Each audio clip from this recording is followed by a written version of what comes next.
You're tuned into the Writing Community Chat Show, the live streaming YouTube podcast that brings you the stories of authors, screenwriters, and more.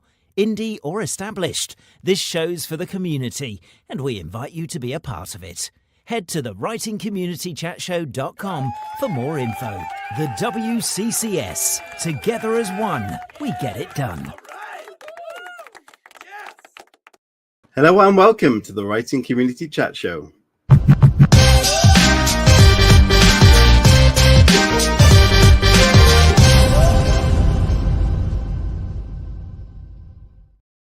Hello everybody and welcome to the Writing Community Chat Show. We have a fantastic guest lined up for you this week. On the eve of Valentine's Day, we couldn't have asked for a better guest to join us and talk about their writing career and the content that is in those books. So if you've got any questions, please do think about them and consider putting them in the chat.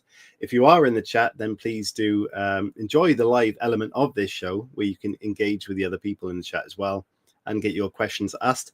If you're watching it back or listening back, thank you so much. We do appreciate those listeners and the viewers.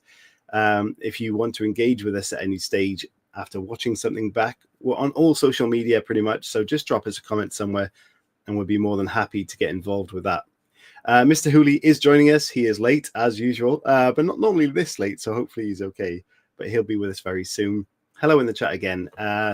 What we've got to talk about this week is the query clinic is now open and submitting your ready for your submissions on Substack. So if you've got a blurb, a pitch, or your first 10 pages you want to be critiqued in the best kind of way, and use that information to share and to teach the community through our editing and our comments, then please do go to our Substack. Look for that post, which is one of the latest ones, and you can submit that work in there and send it to us on email, and we will get into that work and then showcase it. What else? Okay, so you may know, if you've watched this show, I did a little video on this earlier. We have been to the Harrogate Crime Writers Festival for the past 3 years in a row, moderating for Pan Macmillan, doing some fantastic interviews, networking with people, interviewing brilliant authors. We've been officially invited back for year 4, so that is very good. That's in July. We're looking forward to that. If you are in or around Harrogate, please consider going. It's a fantastic little writing festival. You'll find the biggest names in crime writing there. You'll find lots of indie authors trying to find out about the craft, listening to interviews like we do. So that's really good to look forward to. We've also been invited to something that's happening very soon, and it's our first time, is the London Book Fair. Now, this is much more of an official looking version of the Harrogate Crime Writers Festival. This incorporates all of the book world, all of the writing elements, and that is in March. So if you're around in March, then consider popping into the London Book Fair, coming to see one of our interviews. We'll post more about that, but that is coming up very soon as well. Here's Chris Hooley. Hello, Chris. Hello. I'm testing a new microphone. So can you hear me? I can hear you, so that's good. Does it have less echo than the previous one? It does seem to be at the moment, yeah. Okay, that's good. We're in business. A little bit. Yes. Yeah, I couldn't leave you on your own for this show. Obviously talking about all things taboo. Yeah, absolutely. How are you doing? How's your week been, Chris? That's where we normally start. Yeah, it's been good. Obviously, the timing of this show is impeccable. What with Valentine's Day around the corner. So yeah, it's been a good week for everyone. Reading, writing. Hopefully that's the case. And people in the chat, hello to you.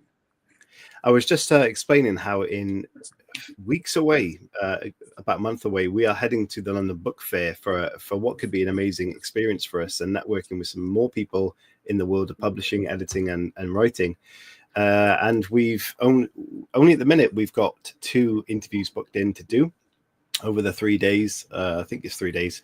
But we've also been told that we can interview lots of people off stage. But currently, we've got a stage interview with 2 people on the first day and been invited to talk on the main stage.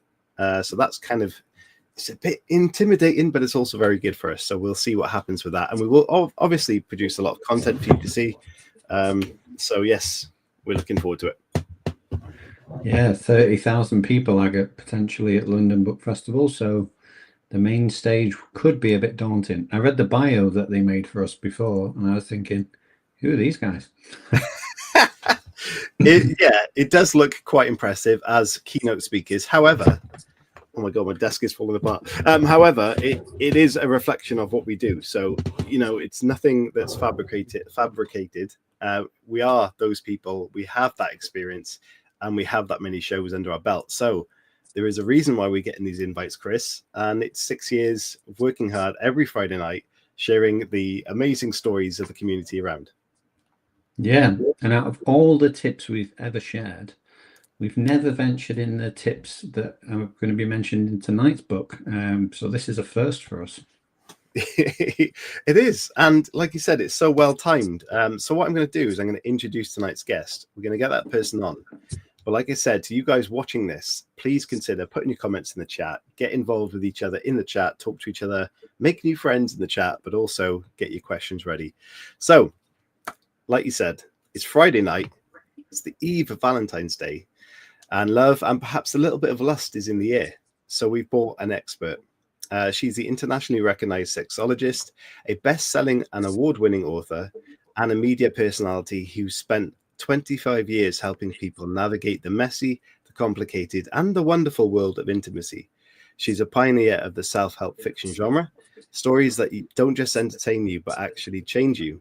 Her brand new novel, The Taboo Show, above Chris's head, launches out tomorrow. So on Valentine's Day, and it promises to make us laugh, blush, and rethink everything we know about pleasure. Here to answer your questions, spicy or otherwise, please welcome the incredible Dr. Trina Read. Hello. Hello. And as soon as this went on, I can see that. Oh, hold on. That's quite the. Sorry about that. Yeah. Hi guys, and it's my job to see how much I can make you blush in less than 50 minutes. Okay, timer's on. Let's get going. Do you know what? It was a thing I used to do very often. It's not happened for a while, so your challenge is there, and I'm sure you can make it happen. Trina, how are you doing? You know what? It's a really great day. I live in Calgary, Alberta, Canada, and usually it's really cold here at this time of year. And for some reason, we have what's called a Chinook. Do you know what a Chinook is?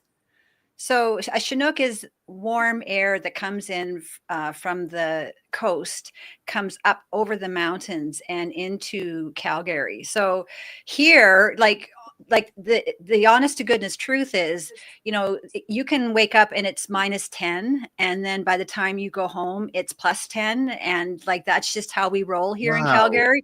I have at least 30 jackets, probably more, and I use each and every one of those jackets. People say, why do you have so many jackets? It's because we've got this wacky weather here in Calgary. That would drive me insane. Nothing worse than being cold in the morning, but then to have that such shift in the temperature, I think I'm not too sure that I would enjoy. Yes, well, no, truly, because you dress like you're in your winter jacket, you're in like you're just, and then by the time you come home, you're everything's off, and so like I said, so a lot of people here, this is the Canadian thing to do is you have your shorts and you have your a good winter jacket, and maybe, and that's what you do. You wear shorts with the winter jacket because you just don't know. Yeah, we get those people in the UK and they're shorts all year round and jackets on, but the weather doesn't warm up for us. It just stays cold. But they're definitely, the shorts goers are out there. I think it's a worldwide thing. Yeah, brilliant. So, Trina. Yes. Your journey into the writing world, it didn't start with writing, but where did the inspiration come from? What was the first point you thought, what I'm doing needs to be put down on paper and my short stories need to be out there? Where did that start for you? Well, I just finished graduate school. So I went to a school in San Francisco, go figure. And I had just finished, and I wanted to be an educator. And I just thought, well, why not send my local newspaper an article? And, I worked really hard. I was not a writer. So, I didn't know how to write. I didn't know anything. I just spent a lot of time putting together an article, and they accepted it. And then they brought me on as their sex columnist. And then that sex column went syndicated and across Canada. And, I loved it. I loved writing the column. But if you've ever had a column, it's like you have a time limit on, and your ideas just run out. And I know that sounds like odd, but I've also had a radio column where I was, I did it for 3 or 4 years. And again, I loved going every single week to do this radio column, but then the ideas just dried up. So, in 2008, I took this writing newspaper columns and I segued it into writing a nonfiction book. So, I did the whole shtick. I went and found myself an agent, and then I got myself a publisher, and I went, and at that time, in 2006, around that time, self-publishing was, you didn't have the platforms that you have now to easily self-publish. So like traditional publishing was the only way to go. So I published this nonfiction book. It was called Till Sex Do Us Part. And, at the time I was doing a lot of media. So I was on TV everywhere all the time. And because of that, because I had a good platform, the book went to bestseller status. And not soon, not long after the book came out, maybe a year or two after that, the publisher went out of business. So you can't get the book anymore. Oh, wow. But yeah, so I walked away from that traditional publishing experience with a lot of information about how I wanted to move forward. And something I discovered was there are a section of women. So I write for women. I know men read about sex too, but I write for women. So there's a percentage of women who want to read nonfiction, but there's an even bigger percentage of women who don't want to read nonfiction. They just don't like it. And I get it. I don't really like nonfiction myself. So I didn't want to write another nonfiction. And I came up with this, it's my flagship program. It's a 5-step program. And I'm like, well, so I have this amazing program. It took me 20 years to develop. I don't want to put this into a nonfiction. So, can I write this in, can I create a fictional story? And you know how they say, if you knew what you were getting into and you got into it, you just never woulda. Well, I probably just never woulda, because moving from nonfiction writing, which is one side of your brain, over to the nonfiction side, it was, definitely 10,000 hours worth of learning that skill. So I ended up so I took this 5-step program and I created this book called The Sex Course. It's about 4 women who take a sex course, which is kind of on the nose.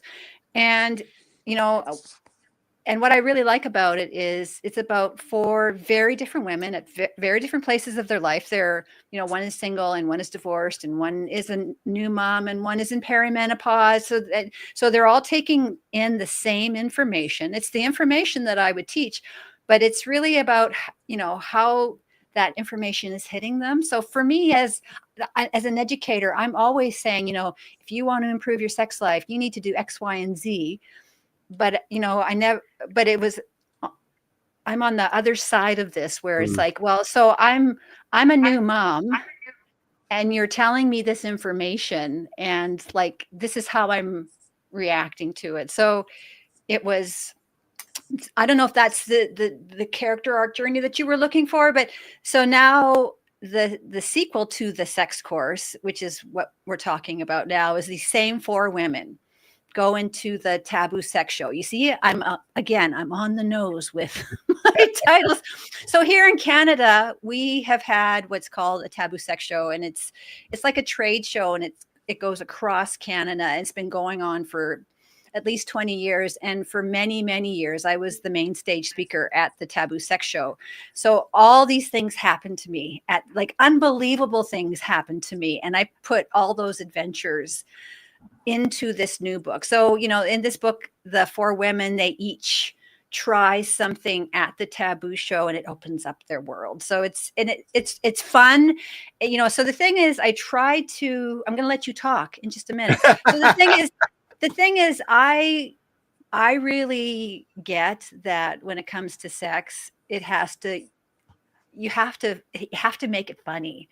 You have to make it, relatable and funny, and have those big feels. So, and that was probably, as far as a writer goes, putting in those, the roller coaster ride of emotions that people feel as they're learning this stuff and taking it in. It was, and the last thing I'll say is, before I wrote fiction, I looked down my nose at the fiction writers who wrote sex scenes. I'm like, ew, that's a terrible sex scene. How could they, like, ooh, and let me tell you, writing a sex scene is incredibly difficult. Like, I had no idea. And so anyways, I'm going to let you talk now. No, that's absolutely fantastic. And I think one thing that jumped out at me there was when you're talking about the blend between fiction and non-fiction, and you kind of merging that together, which makes complete sense. I think that works perfectly for the gap in the market that you're talking about. But how did you approach that? And is there a way that if someone's looking to do it, you would give them advice to do that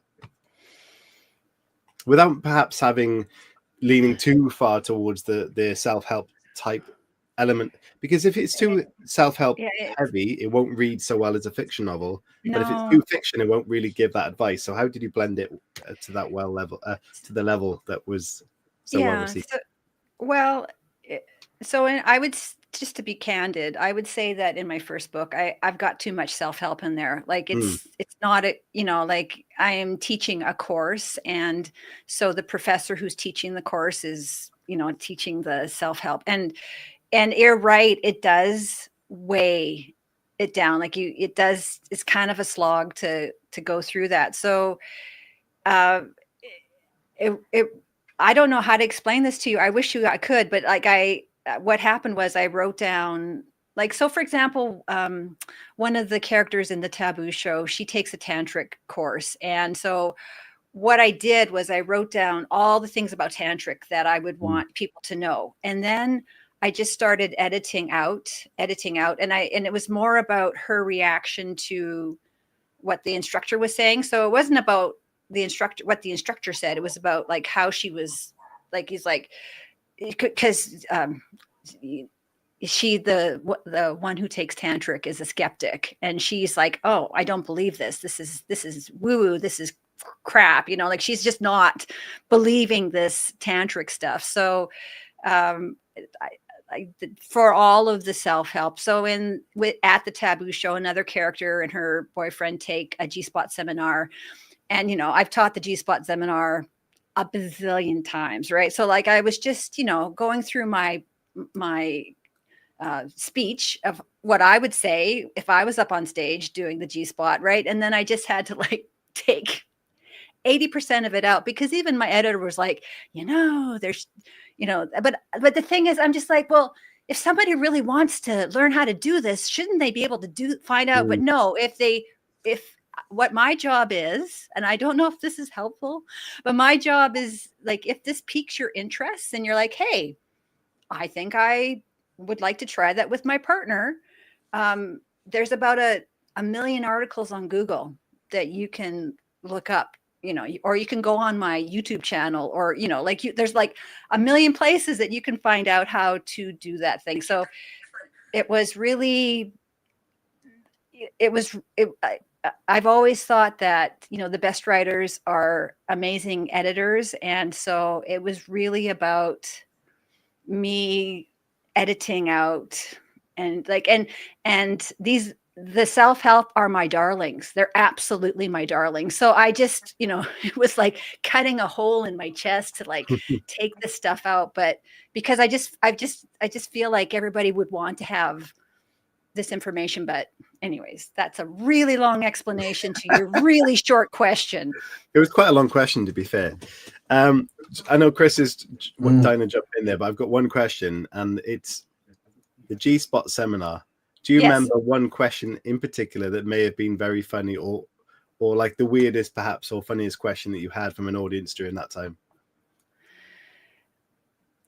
Well, so I get the audience. So when I'm doing the G-Spot seminar, I get it's all very interactive, right? So we're doing the things together. Yes, this is me doing and I'm showing, and so I get the audience to all say all at once, you've got to be with the P.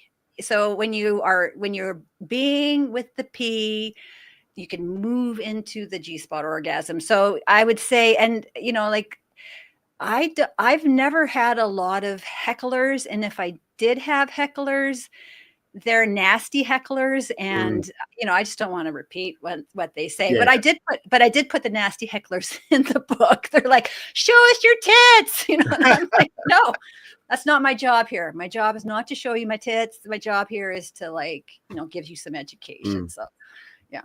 Fair enough. Come on, repeat it. Repeat with me, Chris. You gotta be. Come on, be with the P. You gotta be with the P. Gotta be with the P to get to the G. Yeah. No. Do you know what I'm confused because. Oh, go on. No, I was going to say P means different things in the UK. There's the letter P, and then when you put anatomy in the mix, it does confuse you. I'm like, oh. Well, I can't say you got to be with the urine. It doesn't really have the same. No, it doesn't have the same ring to it. It's not the same bell. Doesn't have the same cachet. No. I bet you never thought you'd be discussing this tonight. No, definitely not ever in my life. But yeah, my question, I suppose, is obviously as a writer, like when you talk to somebody and you meet them for the first time and they say, "Oh, what do you do?" and you go, "I'm a writer." People naturally go, but then when you go, "I'm a sexologist," and I'm a writer. I was just wondering, what people's reaction to you is in that sort of moment, because I think a lot of people would either be genuinely interested, or they would get really nervous and sort of back away, like myself or Chris would probably do in that moment. So I just wanted to know if you could sort of shed a light on obviously what it's like to be you and to talk about your writing with people that maybe don't know what you do.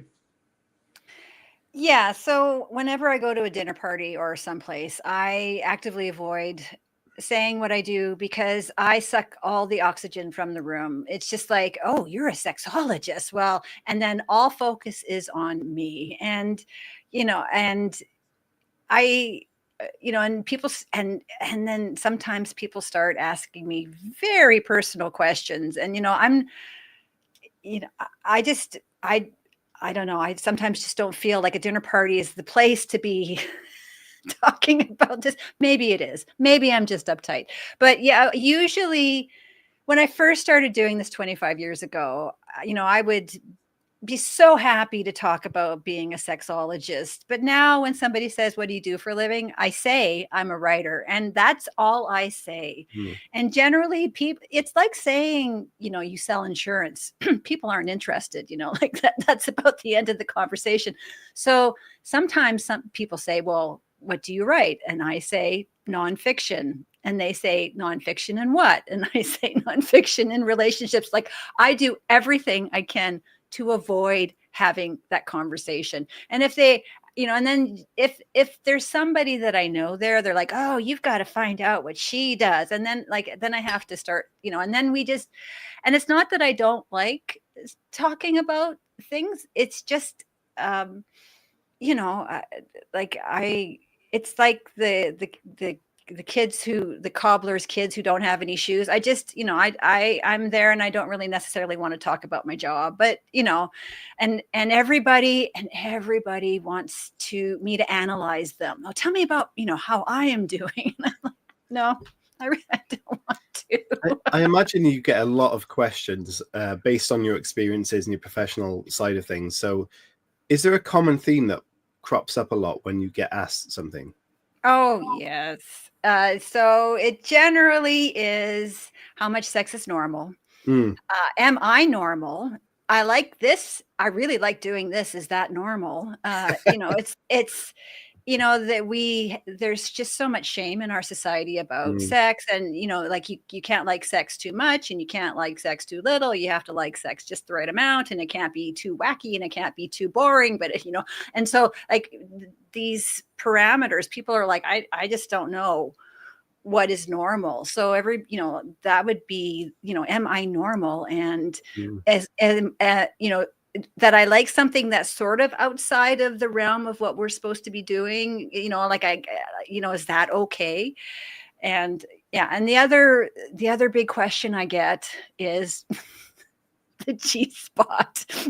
How do you, honestly, if I have taught the G spot thousands of times because everybody wants to know. And here's the irony, only about, like, there's no real research or scientific data, but only about 30% of women will be able to. And of the 30% who are able to have a G-spot orgasm, some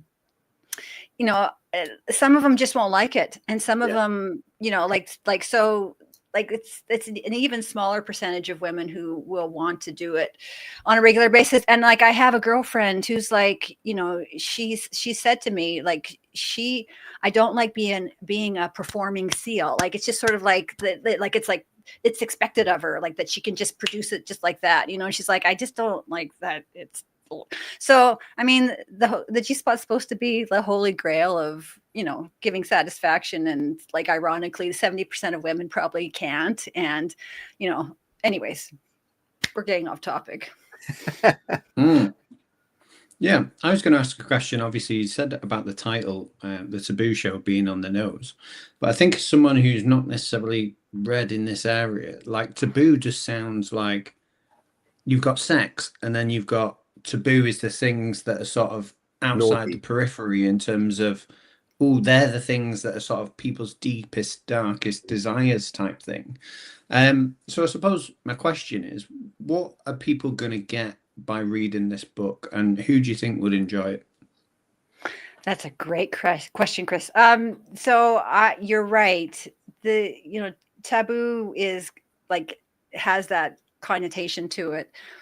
I would say that this book really shows women and couples different ideas that they can bring in. So as I said, when one lady takes a tantric, one lady, they all are doing something, they are all trying something different at this Taboo Show. And outside of the Taboo Show, I'm also writing about things for women to try. So my sex positive character, Amy, who's like into everything, like she's that woman who's into everything. She tries Wiccan sex magic, which, like, it was interesting to write about. But so my point is, not everybody's going to want to, pleasure themselves to a full moon. Is not maybe something you're into, but I was just like, how can I get some ideas about different ways that you and your partner, or you just yourself, you don't have to have a partner to read this book, but different ways that you can bring ideas and to show not just what it's like, but this person's experience. And I think that's what I've done really well with my writing, which is, like, tantric is what, we know Sting does tantric, and that's about all we know about tantric. So what is tantric? And you think, well, it's just a little too woo-woo for me, and I'm just an average person. Why would I try tantric? But after you go through that story arc with that character who's a cynic, and you go to the other side, and you actually see, well, actually, it's not that woo-woo. It's very powerful and can add a deep level to your relationship, right? But I don't think you could get that understanding if I was just explaining to you what tantric is. So there's two questions off the back of that. An observation that Chris has been laughing a lot since you mentioned something about the moon. Now, Is that a thing? Sorry, it was Full moon? the pleasure yourself to a full moon comment. Just it made me laugh. Like I I did don't know too. why, but And you were making me it laugh. just got me. So is there anything behind that? Because I'm intrigued now. A full moon, does it affect anything sexually? Because it affects the eyes, it affects your body, like mentally. I don't know, but I did do research into it. It's all anecdotal, but it is said, and I don't know if this is true, but from the research that I did on Wiccan sex magic, women were burned at the stake because their sexual power was just too much. And so like this sexual power that women have, whether that's from the full moon, I don't know. But, apparently, there's a big group of women who believe in this Wiccan sex magic. They believe the moon does depart some energy on them. I'm more of a skeptic, right? But I think, what harm can it do? Like, there's a full moon, you're pleasuring yourself, no harm, no foul. It's just, and if it makes you feel good, it makes you feel better, makes you feel like something magical happened, then why not? I was going to say, let us know, but please don't. And the other thing is, you mentioned tantric quite a lot. And for someone who might not have a clue what that is, can you kind of explain what it is? And if they're really maybe skeptical, like you just mentioned that word a few times, if they're skeptical but are interested, what's the best way for them to sort of look into it without being overwhelmed? So tantric is really just an exchange of energy, and it's about suppressing the big O so that you build up the pleasure in your body. And, there's a lot of, so I think the reason people might be cynical or dismiss it is because it's very slow. So the way we know how to have sex is generally pretty fast, right? So you're sitting across from your partner, maybe you've got your hands on each other's chests and you're looking in each other's eyes and you're breathing, and people are like, oh dear God, no, like that's just awful. No, don't make me do that. But I would say that people who are enjoy sex and are the people who do slow down, and you don't necessarily have to do tantric, but that you are sort of getting connected with your partner. And so, and if you want to try something that's really not intimidating, is, when you are sitting, if you have a partner, and you can even do this with yourself if you don't have a partner, is just to put your hand on their chest, and you will actually start to feel an energy flow, and I know that sounds woo woo, and I wouldn't have believed it about myself, but it's the truth. And if I can say so do a before and after. So, before you have intimacy and after you have intimacy, do this. And I promise you, after intimacy, that electrical connection is going to be stronger. Try it. There's your quest for the weekend, Valentine's weekend, then. Yeah. Going on to Valentine's Day, I was going to give you a scenario of 3 different couples. So we've got a couple who are going on their first date for Valentine's Day, and they've thought about potentially being more intimate. So what advice would you give to them? Also, you've got the couple who are sort of 6 months into their relationship. They're enjoying things, but they're wanting to maybe spice it up a little bit. What advice would you give to them? And then finally, you've got the couple who have been together for, let's say, 10 years. And when you say sex, they say, what's that? So what advice would you give to them? So I would say, for the couple who are brand new, I'm an old married woman. I've been married for 23 years. I've got 2 kids. I would say just slow down. Like, don't jump into bed. Like, really, like, take that courtship time with each other and that build up and that like, just let it get really juicy, right? Like, just, relax, you're going to have intercourse anyways. So just, get to know each other, let it start to simmer, and, and find out about each other. For the couple who are with each other for 6 months, I would say this is where bad sex habits start to form. So the majority of us learn 1 or 2 ways to have sex, and that's what we do, and that's what we know. So, and there's a misnomer that, women lose interest in sex, but I would say it's because sex is uninteresting that women get bored, and if it's not dealt with, they become apathetic, and that's why you have to get my books. But in this, at this point of 6 months, this is the time to start having those conversations with your partner, because things are still new, and you still can have, hey, let's try things out conversations.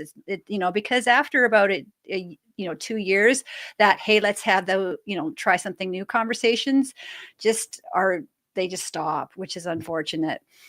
For the couple who have been together for 10 years, I would say that it's really, like, for me, and I'm just the expert here. I've just been doing this for 25 years. So, like, what do I know? But so I would say that sex really is all the things that happen outside the bedroom. So it's really about every single day doing something to show your partner that they are a priority, whether that's, giving them a smooch, or, saying, you look hot today, or, sending them a flirty text. But it's really about, it's called, just Dr. Justin Lemire calls it erotic threads. And it's really just about starting to create erotic threads outside the bedroom, so that you feel a lot more connected, because the majority of women in long-term relationships have what's called a delayed sexual response. Do you want me to go into this? They have a delayed sexual response. So meaning when sex is initiated, she will not feel like having sex, and it's going to take time for her brain to catch up with her body. So when she walks into the bedroom, she needs 2 things. She needs to feel safe, and she needs to feel supported, and she needs to feel desired. And if she feels safe, supported, and desired, and she feels it's going to fill her up. So these things that you're doing outside the bedroom to connect and create these erotic threads is going to shorten her delayed sexual response. So, so if you're that 10-year couple and you're just disconnected, it's really about just getting, and it takes like less than a minute a day, but it's just showing your partner, hey, I really think you're great and hot and, luscious. And I want you to know how much I desire you. And when you start that dynamic between the 2 of you, it's going to really create a different energy. I think it's great advice. And actually, Anya said in the comments, this advice is spot on. Massages and love notes are generally a great idea daily. But also, like, the fact, people get sucked into their work life, and, you've got a family and you've got work and things. So that becomes a bit of a distant thing for some people. And I think that's where making that effort will make the difference in that sense, what you're talking about. Yeah. Well, when I first started doing this, and I was just brand new married, I had no idea about, being married with kids and stuff. I would say, you and your partner need to spend an hour, every week, just sitting down, and people were like, no, but you can, take 1 minute a day to do something kind for your partner. Like, we all have that time, and that accumulation of kindness and desire and erotic threads are like, it's going to go so far in your relationship. Here's a question then. If someone wants to be enticing on a phone, like a message to the partner, we've never done it before, where did it, have you got an example of what they should, how they start that off? You know what? I would just honestly, this is not my best forte. I am like, I'm terrible at sexting. Ask my husband. It's just like, anyways, so I'm not the person to give advice. I would say go onto ChatGPT and ask for some suggestions. Like the ChatGPT probably has better ideas than I do. I'm going to find out right now. But I, what I do, like I just came across this wonderful tool, and this is so off topic, but it's not even answering your questions, but it's called Melba app, MELBA, Melba app. And what it is you and your partner go onto the Melba app, you decide how curious you are and what you want to do. And one part, so you want to try, so the thing is, couples want to try things out, they want to do new things, they want to, like, they don't know how to talk about it, they don't know, so what do? So you get the Melba app, you decide where you are with curiosity, and then one partner lays on the bed, the other partner has headphones in, and Melba is giving step-by-step instructions on how to do that thing. And I think Melba has solved, like, for me, I'm like, it's just that we were talking about, you can't bring a book into the bedroom and go, hey, just hold on.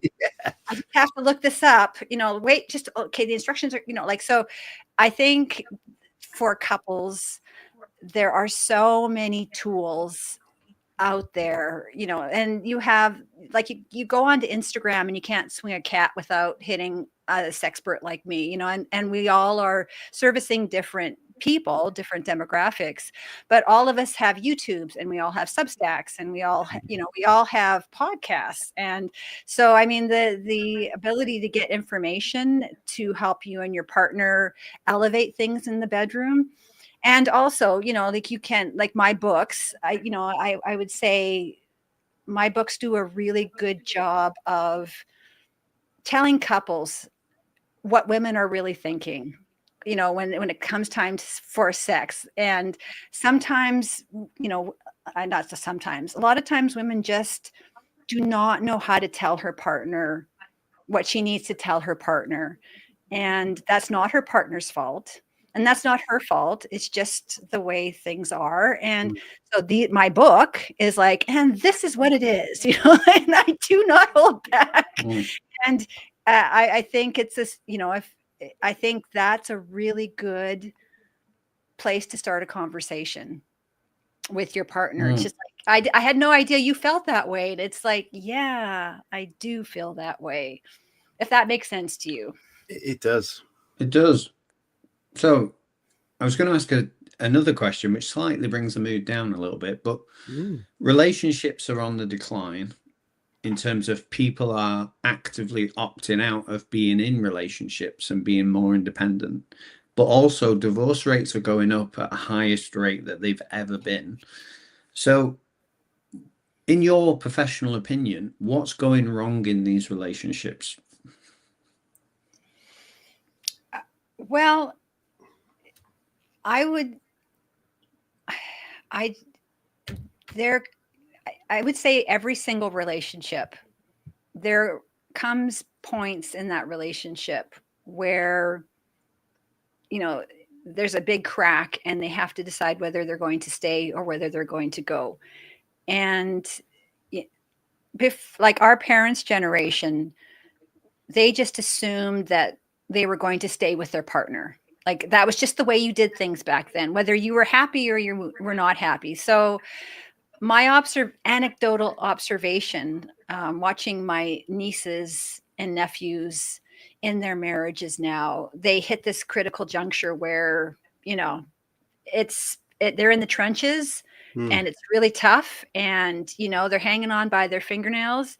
And I just don't know if there's that same mindset of, we're going to work through the crummy part of our marriage to get through to the other side. And I'm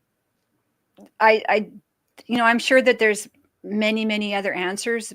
I also think, social media and technology and disconnection. I mean, we still are talking about not bringing your phones into the bedroom. And so, when we talk about prioritizing your partner. The reason I keep having to say this message over and over again is, people are just disconnected from their partner because they're connected to other things. So I think there's a myriad of reasons why the divorce rate is up. And I don't think you can pinpoint it to anything, but definitely I feel like I've been through the juncture, the crack in the relationship a few times in my 23 years. And, who wants to go through that? Like, who wants to go through that? But what they don't tell you is when you get to the other side of that situation, you're closer as a couple. And it's like I'm at a place with my husband now where, we can have a huge drag out fight, and I know neither of us are going anywhere. We're staying here in the relationship, and there's something really supportive about that. But we couldn't have gotten here unless we went and made it through those cracks. But yeah, I know. I just don't know if people have the will, want, or desire to go through to wade through that to get to the other side. I think you're absolutely right, and especially in the UK, I think the consensus back in the day was that you get, a career-long job, and you get a mortgage, and you get into a long-term relationship or marriage, and everything's changing in that sense through its culture. So people are renting, not buying. They're changing jobs every 5 years. Everything's changed, and we're looking at the ban of social media for young people in schools and things now. If that comes in, things will change again. So I think it's how our culture is shifting that's dictating a lot of the responsible outcomes for that sort of survey. But thank you for that advice. Would you like to see what AI has come up with as answers for sexting? I would love to. Let's see. So it's amazingly well. If you don't use AI, it's a bit hit or miss. The information can be good, it can be bad. But what this has done really well, it's broken up into different sections for sexting. Okay, so we've got confident and direct, playful and teasing, and slow burn build tension.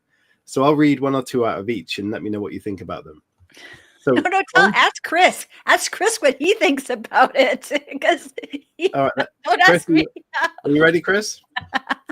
I mean, I'm ready. I don't feel qualified for this. We do have a sexologist, but I'll give it a go. It's going to be awkward because I'm reading the sext that I would send to someone to you. Okay, yeah, go for it. So, okay, so I haven't stopped thinking about you since this morning. Oh, that's nice. Like it. Is that a sext? You send me that all the time, to be fair. To be fair, yeah. This is confident and direct. Okay, so we'll see where this goes. Number 2 on that list is you have no idea what I'm gonna do to you later. Is it a full moon? I think that sounds a little stalkerish. Yes.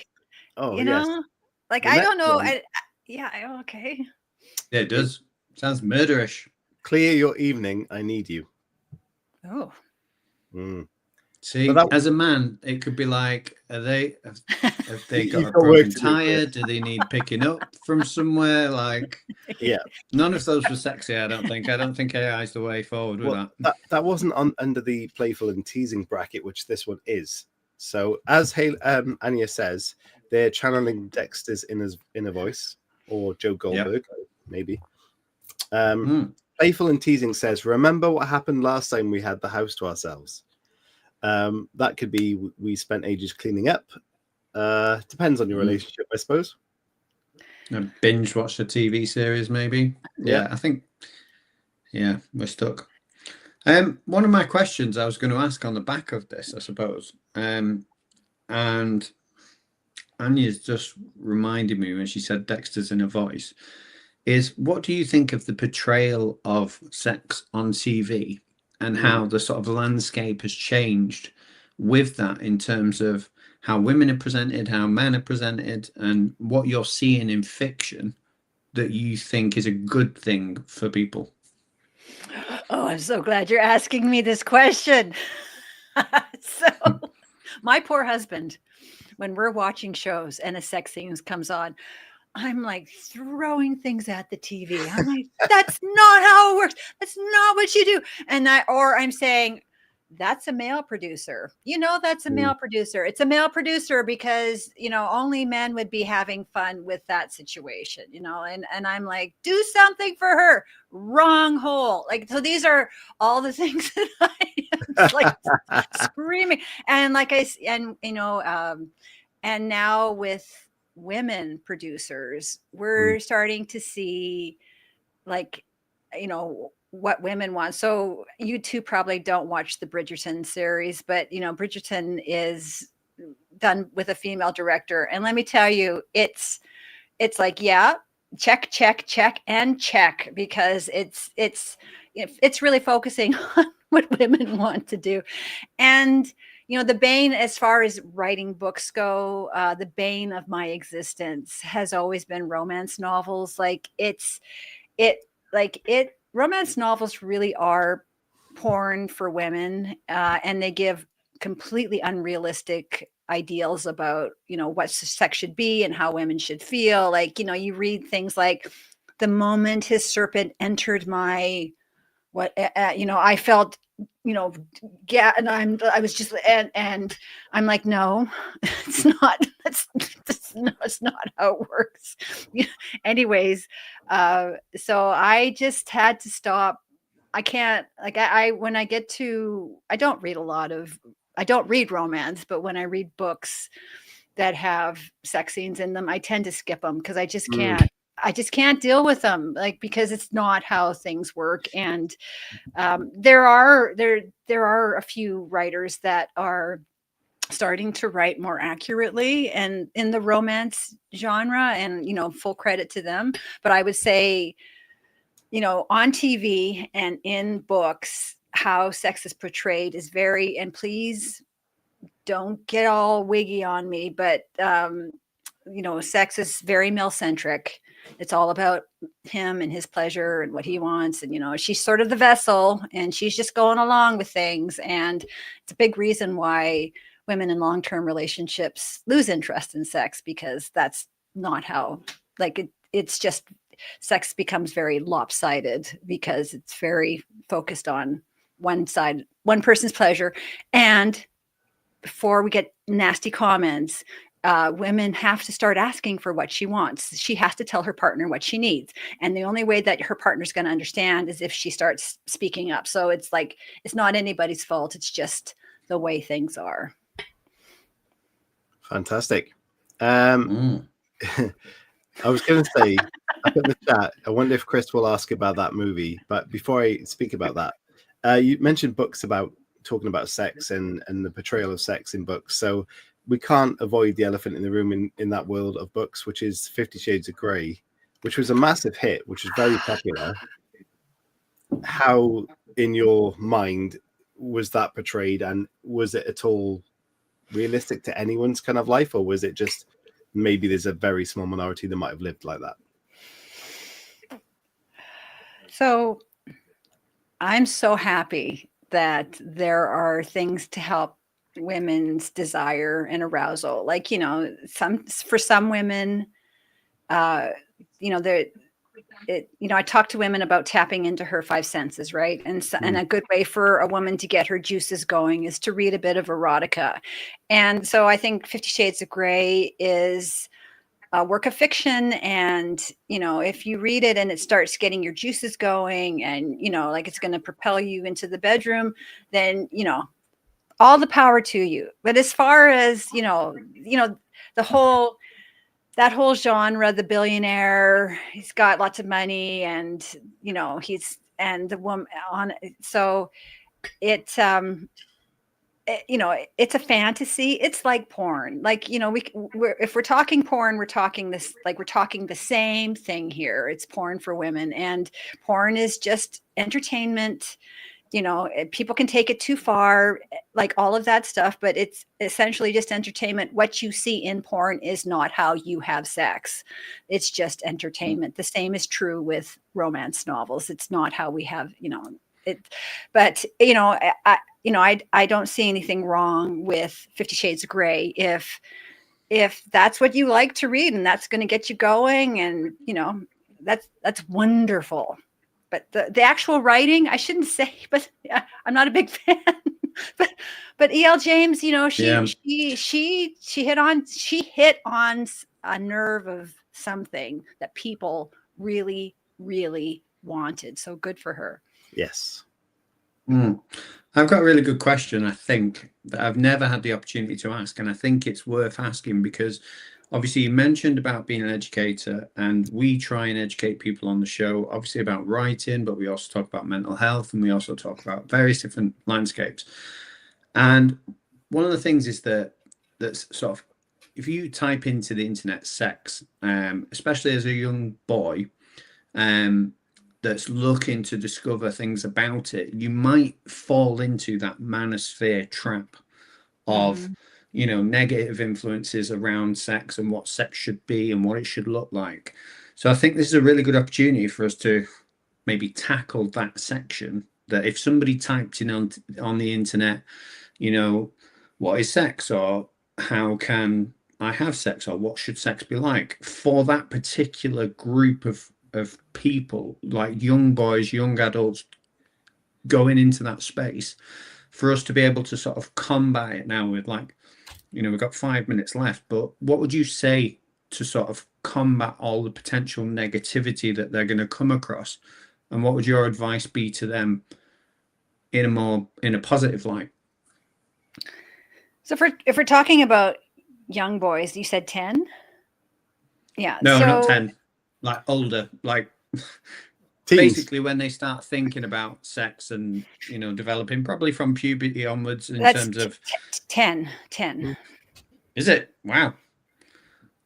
Yeah. So I don't know how it is in the UK, but here in Canada and a lot of places in the States, we start sex education early. And some people say it's too early. But one of the things that they're trying to get across with the sex ed to young kids is this idea of, being smart about what you're having an opinion of your own, so you're looking at this manosphere and you're like, it doesn't feel good here, but they're telling me it's right. So it's being able to differentiate. So as a parent and it's so important for us to give our values to our kids, so that so at about 13, they will listen to us and our advice, and studies show that kids want their parents to talk to them. They want the parents' advice. So you have about until 13 years old to cram as much information as you can into your child's head about what you find to be right and wrong, and have that open conversation with them, so that when at 13, they stop listening to you and they start listening to their friends, and they're on the internet, and they're going down rabbit holes, like you say, that maybe are destructive rabbit holes. They have that self-confidence to say, yeah, no, that's not for me. That doesn't seem right. This is not consent. This is really, like, it's really shady stuff. So that doesn't really speak to the teenager. I feel like there's so I just know that the more education that we can give to kids, the better choices they make. And metadata over many decades has shown that the more education we can give to kids, the better the decisions that they're going to make.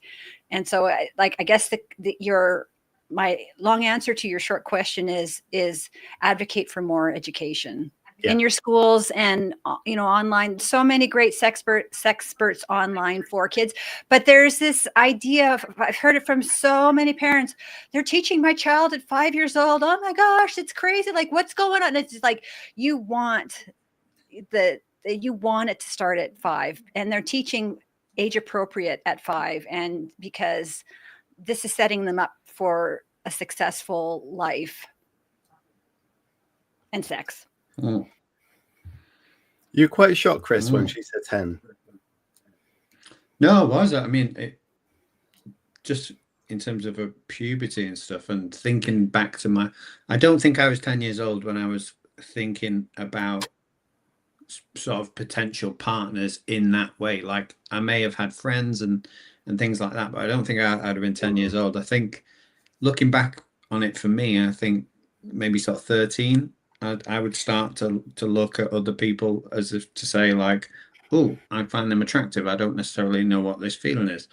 But yeah, 10 did shock me. And yeah, so 10 is for kids start to go online and be curious. So that was your question, and generally at 13 they start finding other people attractive, other people than themselves. They start finding them attractive. Well, I just thought it was important, obviously, to try and sort of get a snippet that we could potentially say, look, if you've gone down that rabbit hole and you're on TikTok and you're getting all of these influences, there is a different way to think about relationships. And I think what you said, obviously, education at an early age is a good thing. But I just don't think there's enough spaces. I mean, maybe there is, and I've just overlooked them. But I think the reason why so many young boys are being pulled into these spaces is it's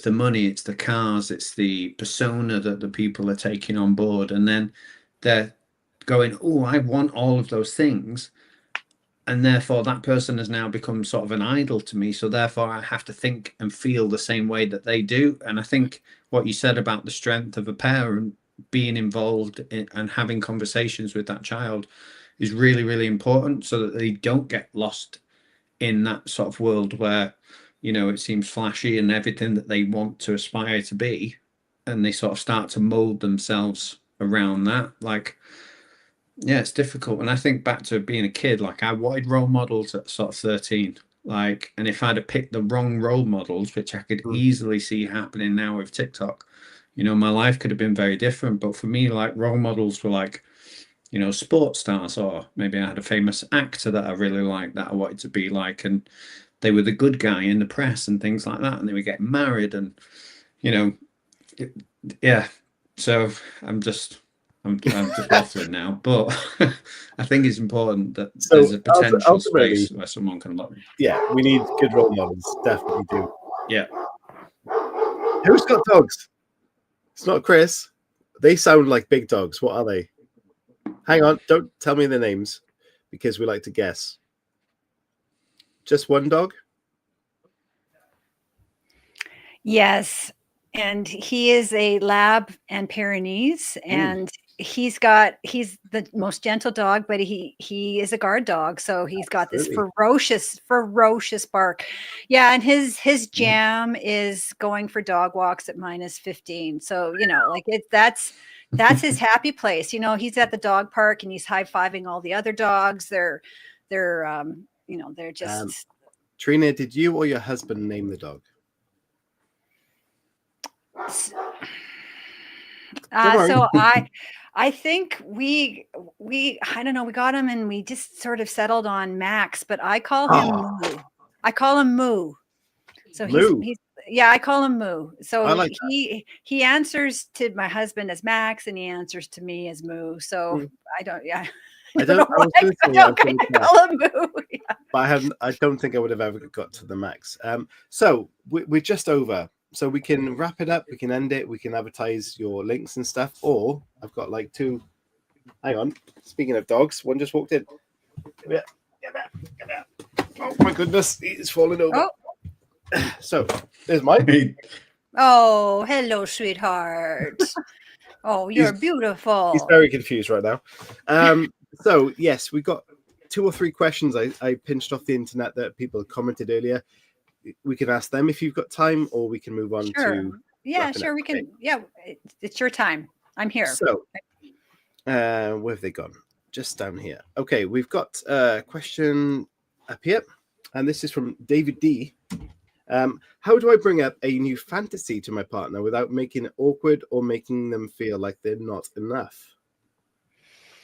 I would just say, go and find an article about fantasy and share, why fantasies are good, and how they're healthy, and like they spice up your relationship, and it has, it's not because I don't desire you, it's because I want to add to this, and send that to your partner, and and then after they read it, sit, just have a little discussion with them. So the hardest thing that we can do as human beings is have a conversation about sex. And it's astonishing that you can be with somebody for 30, 40, 50 years and share your body, but you cannot share your words.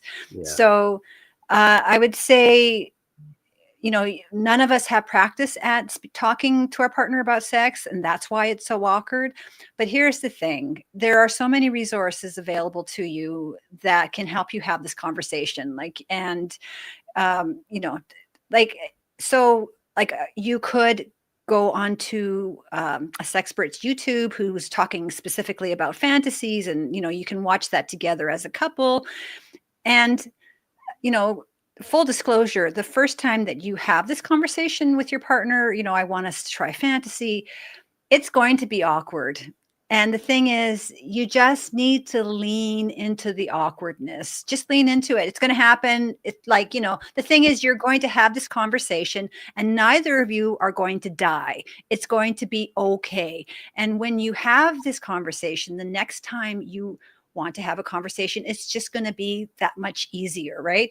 And a lot of times, once you have that conversation in your head, you're thinking, well, why didn't I do this years ago? Yeah. It wasn't so bad. And we actually are doing something fun together, and we could have been doing this years ago, but I felt apprehensive bringing it up. So honestly, I can list off 10 people's YouTube channels who can give you some great advice about talking about your fantasies, and you can sit down on your couch and watch it on your TV, and then have a discussion with your partner, and then see what happens. Yep. And thank you for the question and a great answer. Do you know what I've seen a lot on lately, and like you see on TikTok and places, like these little packs of cards that have things for your partner to do. And we need a Dr. Trina Read version of these cards. Yeah, no, those are great. And, it's one of those things where, those packs of cards have been around for 20 plus years, and, you have to be in the right frame of mind to do this with your partner. You have to both be into it. But when you are both into it, it really is a great experience. And they have games, they have cards, they have so many ways that you can, have a conversation, do something different. It's brilliant. Right. I'll push through these. There's two more, and this one's relevant. So, since tomorrow is Valentine's Day, what is the number one mistake couples make on this holiday, and how can they avoid it? From Ink. I would just say, anytime there's just so much pressure to perform, and I think we feel obligated to have a big Valentine's Day, and for it to be so romantic, and I would just say that you do you, as of whatever you don't have to follow what the script of what society says it should be satisfying to you. Like, you don't have to go out for dinner, and you don't need to get flowers if that's not your thing. Like, my husband, one Valentine's Day, he spent 3 hours fixing my computer, and that was like the best Valentine's Day gift he could have given me. It was not romantic. It was not traditional, but honestly, I loved him so much in that moment of just, sitting and fixing my computer. I hope that makes sense. Yeah, it does. It does, definitely. And the last one there we've got from social media. When writing intimacy in a novel, how do you keep it classy and character driven without crossing into purple prose or pure erotica? From Sammy. Yeah, writing sex scenes is really, really tricky. And, if you go online, you'll see there's different levels of sex scene. So there's the closed door sex scene. Then, there's, and I would say if you want to keep it classy, I would just go and look up what the different levels of sex scenes are, because to be frank, my sex scenes are all categorized as erotic, even though they're not erotic. My sex scenes are the opposite of erotica. Like, they're just like the opposite of what erotica is, but Amazon has deemed me to be erotic. So, but I would say that there's a lot of writers online, not me, who teach how to write a good sex scene. And and I just know that there are different levels of romance, and based on the level that you're comfortable with, but I'm not sure what classy means to you. It might, just be like, petting, or I don't know, but what, there's somebody out there teaching that, and it's not me. I think ultimately, going off what you've talked about tonight, what you're writing is dependent on the audience you're trying to reach, because you're writing to, you mentioned about Bridgerton being directed towards women's sexual fantasies in that sense, and different things aiming towards men. So it depends on your audience, doesn't it? And how you write that will depend on how it's received by the right people. So you've got to kind of know your audience before you start. Yeah, but just here's a writing, how you put your body parts in different, I was like, okay, so the arm goes over here and the legs is over here, and then what happened? It's just like, oh my God, it's so hard.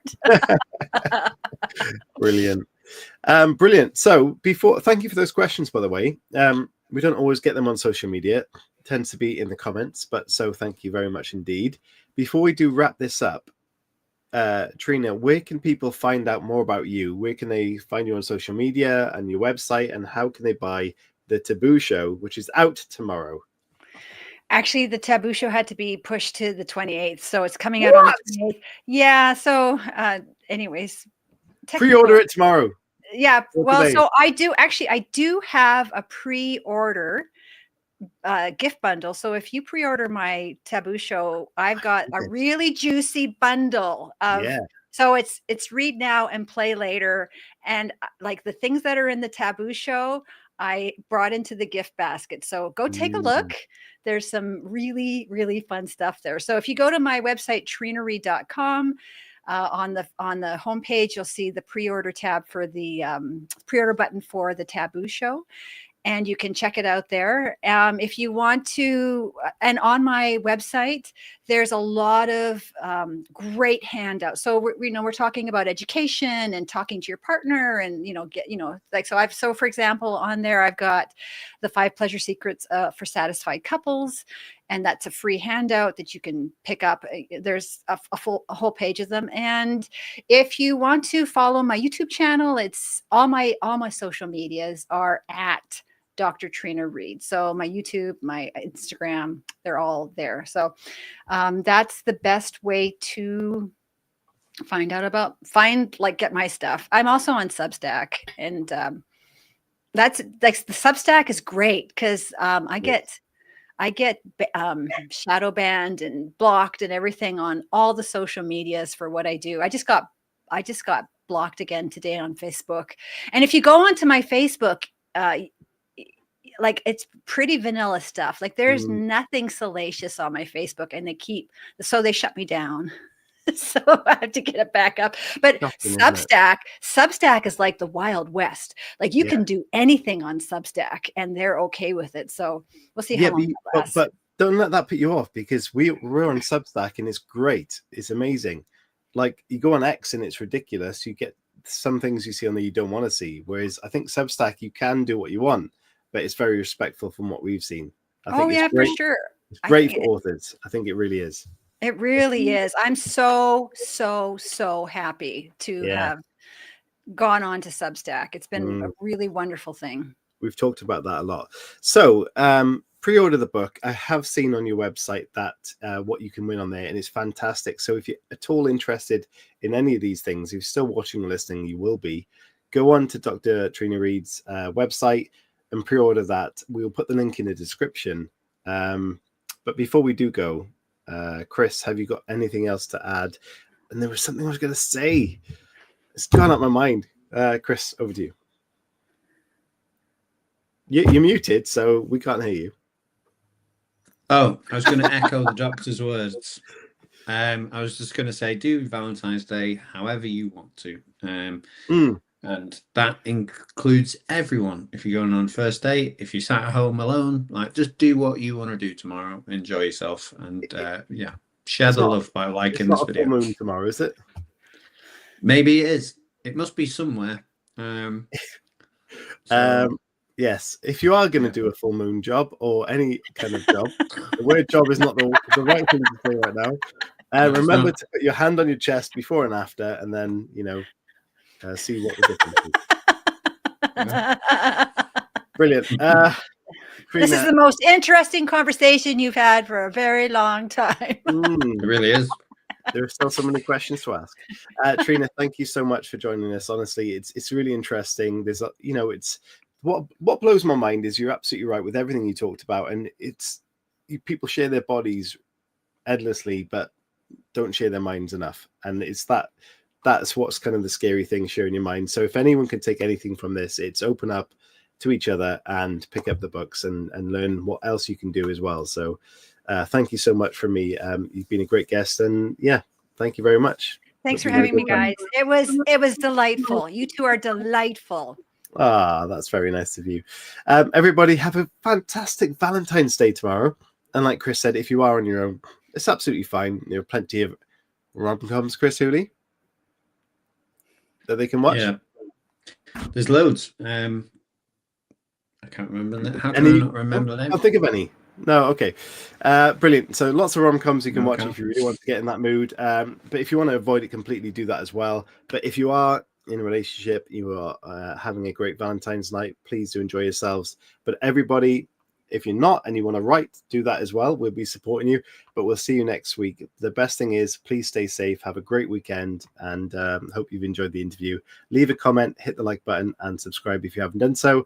And hopefully we'll see you at Harrogate or at the London Book Fair next month. So from us, it's goodbye. Thank you very much. Thank you, Trina. It was La La Land. Watch La La Land. Don't watch it. Terrible. Bye.